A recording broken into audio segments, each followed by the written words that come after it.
Di brosur halaman terakhir disebutkan dalam memahami takdir ini di kalangan kaum muslimin terjadi perbedaan pendapat. Ada yang meyakini bahwa manusia memiliki kehendak yang bebas untuk menentukan nasibnya sendiri. Ada pula yang meyakini bahwa manusia tidak memiliki kekuasaan apapun atas kehendaknya dan nasibnya. Segala tindak tanduknya sudah ditentukan oleh Allah Subhanahu wa Ta'ala. Nah, ini yang biasanya dikenal Jabariyah, jadi terpaksa. Kalau yang pertama tadi manusia punya kekuasaan penuh, lepas dari campur tangan Allah, itu Qadariyah. Terus ada pula yang berpendapat bahwa takdir itu adalah sebab akibat. Barang siapa beriman dan beramal soleh, ia akan masuk surga, dan barang siapa kafir dan mendustakan ayat-ayat Allah, ia akan masuk neraka. Terus? Pertanyaan, untuk itu kita mengikuti pemahaman yang mana dari tiga pemahaman tersebut? Nah, panjenengan pilih yang mana? Ya, kalau mengikuti yang pertama berarti menafikan campur tangan Allah. Berarti apapun yang kita lakukan mutlak pilihan kita sendiri tanpa pengetahuan dari Allah. Kita mau milih baik, mau milih buruk, Allah tidak tahu. Karena ini mutlak, kita manusia, berarti kita yang menjadi Tuhannya, kita menentukan sendiri pilihan kita. Mau baik, mau buruk, saya milih baik, Allah juga tidak tahu. Saya milih buruk, Allah tidak ada campur tangannya di situ. Kita pilih baik, Allah juga tidak ada campur tangannya di situ. Nah, biasanya itu yang dinisbatkan pada paham Qadariyah seperti itu. Kalau Jabariyah berarti secara sederhananya percuma kita sholat, percuma kita zakat, percuma kita puasa, percuma kita infak, percuma kita nikah dengan cara yang halal. Kalau ternyata takdir kita di neraka. Nah, pemahaman Jabariyah itu saripatinya bisa kita sebutkan secara sederhana, manusia itu hanya seperti wayang, ada dalangnya, sehingga wayang itu tidak bisa bergerak bebas. Tidak boleh milih apapun. Kalau kita milih zina, yaitu karena sudah tertulis di Lauh Mahfud bahwa fulan berzina. Milih korupsi, karena itu sudah tertulis di Lauh Mahfud fulan korupsi, maka fulannya nggak salah. Yang salah yang menetapkan. Makanya disebut Jabariyah. Jabariyah berasal dari kata jabaro, memaksa. Dalam arti kita sebagai manusia terpaksa mengikuti takdir yang sudah ditetapkan oleh Allah. Nah, ini pemahaman yang tidak pas.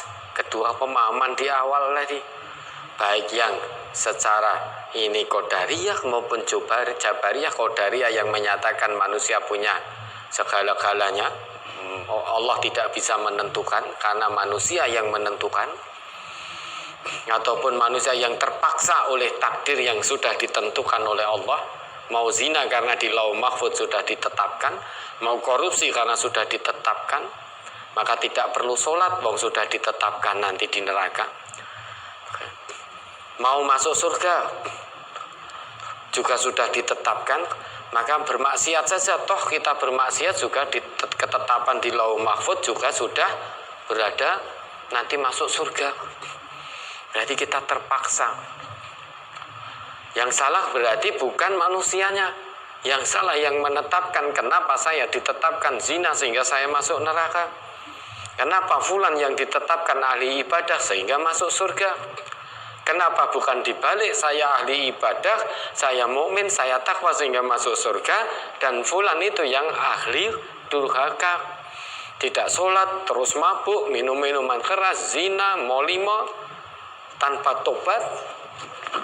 Kenapa harus saya yang ditetapkan menjadi ahli durhaka? Berarti saya bukan yang salah yang menetapkan. Nah, kalau itu dua-duanya kita tidak sependapat. Yang mana? Nah, tentu man syaa fal yu'min wa man syaa fal yakfur. Sudah, itu pilihan. Yang beriman silakan beriman, tempuh jalan keimanan dengan maksimal, dan ingin kafir, silahkan kafir, ya silahkan tempuh jalan kekafiran dengan maksimal pula. Yang menginginkan iman, menginginkan surganya Allah, tempuh jalan ke surga dengan maksimal.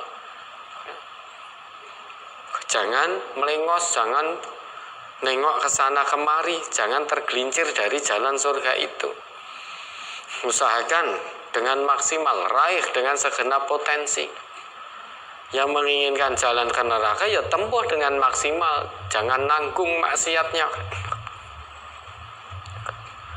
Faman syaa falyu'min wa man syaa falyakfur, ya maksimal. Nanggung nek mung sithik-sithik dosane kok padha-padha ning nerakane. Ya.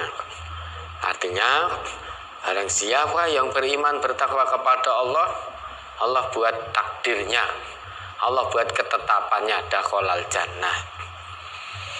Ya, barang siapa yang kafir kepada Allah, Allah juga buat ketetapannya dakhalan nar, masuk neraka. Itu ketetapan yang tidak bisa dirubah. Yang beramal soleh, bertakwa, ketetapan Allah masuk surga. Karena dengan syarat lillahi ta'ala loh ya. Yang durhaka kepada Allah, ketetapannya masuk neraka. Itu ketetapan yang tidak bisa berubah.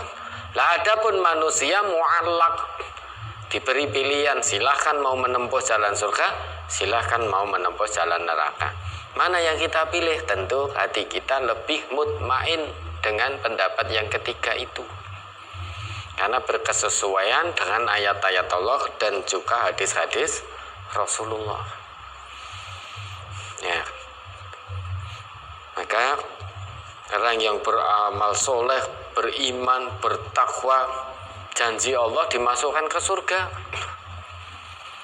Orang yang kufur, durhaka kepada Allah, janji Allah dimasukkan ke neraka. Sudah, itu ketetapannya, dan itu mubrom.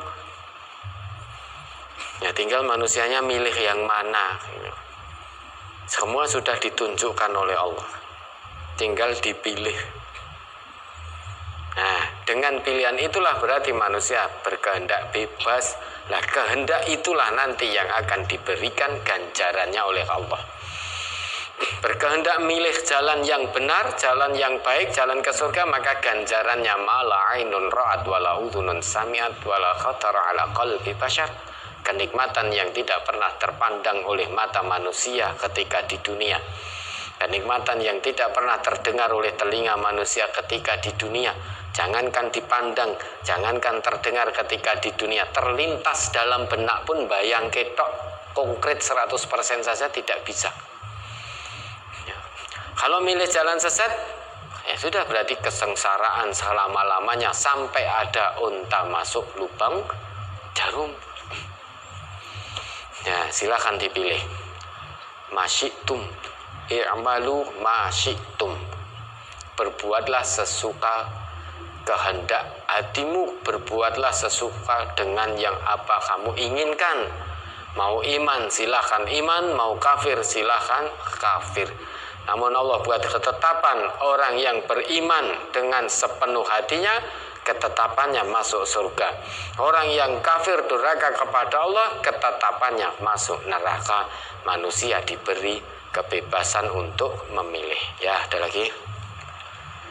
Berkaitan dengan brosur halaman 7 sesuai firman Allah dan juga hadis, Ustadz, saya sering mendengar bahwa daun kering jatuh dari pohon pun juga sudah tercatat di dalam Alkitab Allahul Mahfud. Apakah benar begitu? Iya, itu membuktikan, menunjukkan bahwa Allah itu maha mengawasi, maha mengetahui. Jangankan kita dalam keramaian, jangankan kita dalam kesendirian, bahkan kita di tengah lautan, di dasar lautan, dalam kegelapan malam yang gelap gulita. Kalau kita di dasar laut itu, laut kan sudah gelap, kita di dasarnya kan juga gelap. Di tengah malam gelap gulita pula, sehingga tidak tampak apapun. Itu pun Allah maha mengetahui. maka jangan berbuat seenak hati, jangan durhaka kepada Allah. Dimanapun kita berada, Allah Maha mengetahui. Di dasar laut yang gelap, di tengah malam, ditambah malam gulita yang gelap pula pun Allah juga Maha mengetahui. Jangankan terhadap diri kita yang nanti bakal dan pasti dimintai pertanggungjawaban oleh Allah, karena kita sebagai manusia diberi nurani, diberi hati, diberi akal, disempurnakan dengan fitrah dalam penciptaannya. Terhadap daun pun yang jatuh di mana entah sehelai, dua helai, tiga helai, itu Allah Maha mengetahui. Dan berada di wilayah manapun daun itu yang jatuh, Allah Maha mengetahui. Dan apakah sudah ditetapkan di Lauh Mahfuz? Sudah, karena Allah itu sudah menetapkan segalanya sebelum diciptakan. Jangankan hanya pohon daunnya yang berguguran, alam semesta ini pun jagat raya termasuk penghuninya saja belum diciptakan, semuanya sudah ditetapkan oleh Allah. Namun kapan itu jatuhnya, di mana tempatnya, itu dirahasiakan oleh Allah. Ya. Itu namanya qada'ullah. Qada'ullah itu adalah pengetahuan Allah terhadap makhluknya sesuai dengan ukurannya. Sedang qadarullah itu adalah perwujudan dari qada'ullah itu tadi.